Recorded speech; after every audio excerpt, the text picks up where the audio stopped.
in celebration of the 50th anniversary of the discovery of the stem cell, comes the official launch of the Canadian Stem Cell Foundation. Tonight, 50 of Canada's stem cell scientists will provide a glimpse into what the next 50 years will hold.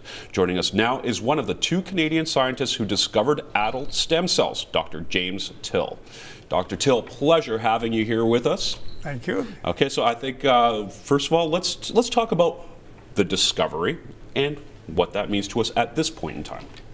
Well, the discovery actually was in 1960, and the work that got us started was published in 1961, and we didn't really know what it was that we were looking at until about 1963. So there was a span of about 3 years there where we did the initial work that led to the definition of stem cells that's still used today. So stem cells, obviously, some would call a miraculous piece of research, seeing which direction this can actually take us into, not only for curing things like cancer, but also people that are hard of hearing might have their hearing restored. Is this true, or am I being a little bit optimistic? That's the promise. All right. That's what people are working toward in the field that's now called regenerative medicine, and there are high hopes. What needs to be done in between is demonstrate that it works. Now, when we're saying 50 years, but is there any hopes that we'll see something within the, let's say, next decade, something that might astonish us? Well, we can hope for it.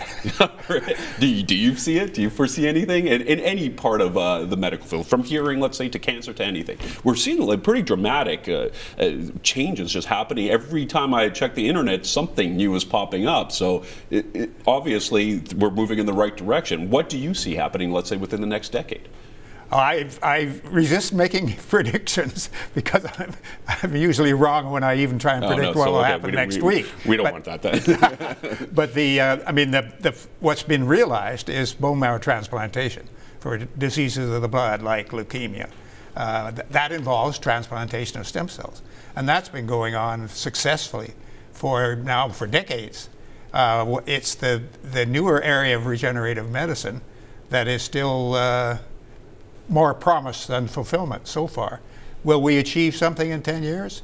I hope so. Many people think so. Particularly, of course, people who are suffering from the kinds of illnesses that would benefit from stem cell therapies.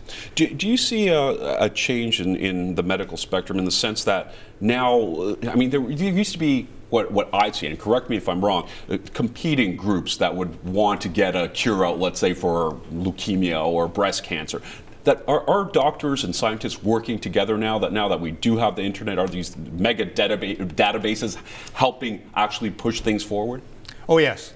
It varies across fields of research, of course, but in the stem cell field in particular, yes, Canada has actually been in the lead in that area, where they, with federal funding, were able to form what's called the Stem Cell Network, which links all the major research centers across the country and allows people to share technologies, for trainees to get experience in other places, to establish collaborations that would not otherwise have happened. It's worked extremely well, so well that other countries are copying it. Oh, wonderful. And if I may call you a pioneer in this industry, how do you feel about the changes that have happened and which direction we're moving in? Oh, I'm very optimistic. I think Canadians should take pride in what's happened in the stem cell research area. We've provided consistent leadership, and you know, we're not a big country, but in terms of contribution, we've been successful far beyond what would be expected from our size. Wonderful. Dr. Till, thank you so much for joining us this morning. It's, I think, good news for everybody. My 10 pleasure. years, 50 years, hopefully 10. Thank you very much.